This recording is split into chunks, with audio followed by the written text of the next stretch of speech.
सज रही है काशी, तैयार हो रही है काशी। देश के प्रधानमंत्री के स्वागत के लिए, अपने सांसद के लिए करीब 8 महीने बाद 15 जुलाई को पीएम मोदी अपने संसदीय क्षेत्र वाराणसी का दौरा करेंगे। इससे पहले 30 नवंबर 2020 को देव दिवाली के मौके पर पीएम मोदी काशी आए थे। प्रधानमंत्री के दौरे को लेकर तैयारियां तकरीबन पूरी हो चुकी हैं। किसी तरह की कोई कमी न रह जाए, इसके लिए खुद मुख्यमंत्री योगी आदित्यनाथ ने काशी पहुंचकर तैयारियां पूरी कराई हैं। महादेव के भक्त मोदी काशी आएंगे तो बाबा विश्वनाथ के दर्शन भी करेंगे। दर्शन के साथ ही पीएम अपने ड्रीम प्रोजेक्ट काशी विश्वनाथ धाम के काम की प्रगति भी देखेंगे। बाबा के दर्शन और विश्वनाथ कॉरिडोर के काम की प्रोग्रेस रिपोर्ट लेने के बाद पीएम मोदी संपूर्णानंद संस्कृत विश्वविद्यालय में एक छोटी सभा भी करेंगे। इसके बाद प्रधानमंत्री सिगरा में जापान के सहयोग से बने रुद्राक्ष कन्वेंशन सेंटर का भी उद्घाटन करेंगे। रुद्राक्ष कन्वेंशन सेंटर में पीएम मोदी रुद्राक्ष का पौधा भी लगाएंगे। प्रतीक स्वरूप रुद्राक्ष का ही पेड़ माननीय प्रधानमंत्री जी के द्वारा रुद्राक्ष कन्वेंशन सेंटर के कैंपस में लगाया जाना प्रस्तावित है और निश्चित रूप से रुद्राक्ष के नाम से रुद्राक्ष का ही पेड़ रहेगा। काशी की जनता भी अपने सांसद के आगमन पर गदगद है। वाराणसी के लोगों का कहना है कि पीएम मोदी के सांसद बनने के बाद काशी में बहुत बदलाव हुआ है। इससे लाभ ये है कि इसमें इन्होंने कई पुल निर्माण है, हॉस्पिटल्स हैं, बेचू में मातृ शिशु जो हॉस्पिटल्स है उसका वो हो रहा, उद्घाटन हो रहा है। उसके बाद में तमाम शौचालय वगैरह है, रोड वगैरह है, वो सब बनेंगे नए अभी। कि 1550 करोड़ को जो सौगात दे रहे हैं वो काशी वासियों के हित में ही है, काशी के डेवलप के लिए ही वो दे रहे हैं। प्रधानमंत्री नरेंद्र मोदी के वाराणसी दौरे में शामिल होने जापान के एम्बेसडर भी आ रहे हैं।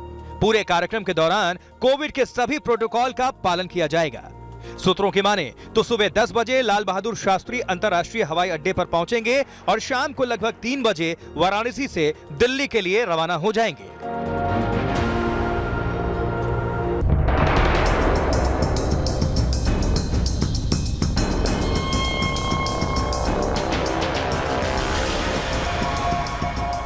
आठ महीने बाद अपने संसदीय क्षेत्र आ रहे प्रधानमंत्री नरेंद्र मोदी अपने साथ सौगातों की टोकरी भी ला रहे हैं। 5 घंटे के कार्यक्रम के दौरान प्रधानमंत्री 1550 करोड़ रुपए की करीब 300 परियोजनाओं की सौगात काशी वासियों को देंगे, जिसमें प्रधानमंत्री नरेंद्र मोदी 839 करोड़ रुपए की 160 से अधिक परियोजनाओं का शिलान्यास करेंगे और 744 करोड़ रुपए की 68 से अधिक परियोजनाओं का लोकार्पण।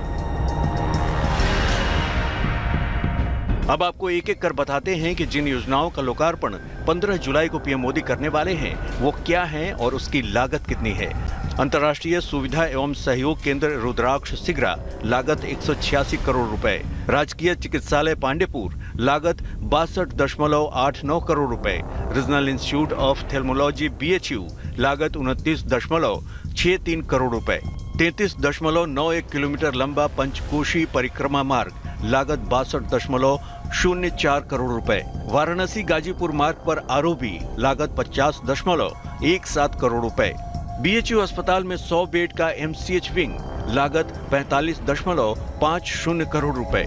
पीएम मोदी इन तमाम योजनाओं की सौगात IIT BHU के ग्राउंड में जनसभा के दौरान देंगे। इस जनसभा में 5000 लोगों के बैठने की व्यवस्था कोविड प्रोटोकॉल के तहत की गई है।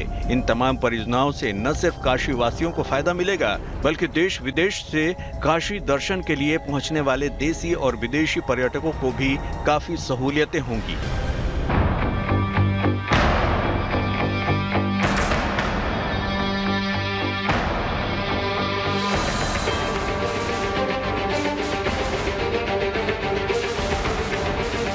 इन तस्वीरों में भविष्य के युद्ध की दशा और दिशा बदलने की ताकत है।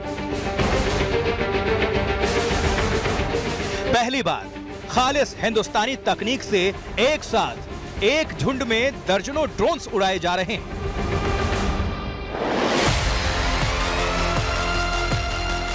जरा सोचिए, युद्ध के मैदान में अगर एक कमांड सेंटर से एक साथ इतने सारे ड्रोन्स दुश्मनों पर बम बरसाने लगें तो उस युद्ध का नतीजा क्या होगा। इन नैनो ड्रोन्स को आईआईटी दिल्ली में तैयार किया गया है। इस झुंड में 5 दर्जन से ज्यादा ड्रोन्स हैं, जिन्हें एक साथ आसमान में उड़ाया और कंट्रोल किया जा सकता है। इसे जल्द ही सेना को सौंपने की तैयारी की जा रही है। तपते रेगिस्तान हो या फिर शून्य से भी नीचे तापमान वाले बर्फीले इलाके हो, देश में ऐसे कई सीमाई इलाके हैं जो बेहद बीहड़ और दुर्गम हैं। इन इलाकों में पहरेदारी करना सेना के लिए हमेशा बड़ी चुनौती रहती है। ऐसे इलाकों में भी सैनिकों को इस ड्रोन सेना से काफी मदद मिलेगी। इन इलाकों में ऐसे ड्रोन्स अब एक साथ झुंड बनाकर आसमान में उड़ेंगे तो हर छोटी से छोटी हरकत नजर में आएगी।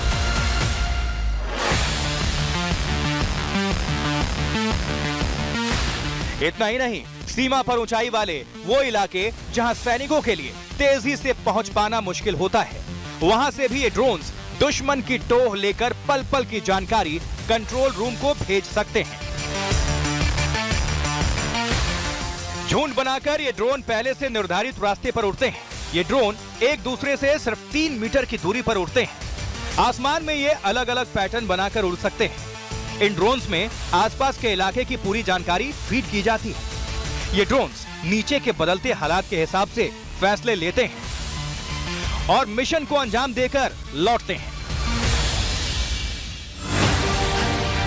जम्मू कश्मीर में हाल ही में हुए ड्रोन आतंकी हमले के बाद देश को एक ऐसे सिस्टम की जरूरत है जो ऐसे हर खतरे को नाकाम कर सके। इस ड्रोन सिस्टम की खासियत यह भी है कि इन्हें एंटी ड्रोन हथियार की तरह भी इस्तेमाल किया जा सकता है। किसी भी दुश्मन ड्रोन से टकराकर ये उन्हें हवा में ही नष्ट कर सकते हैं। अमेरिका, चीन, रूस और यूरोप के भी कुछ देश इस तरह के ड्रोन को विकसित करने में जुटे हुए हैं।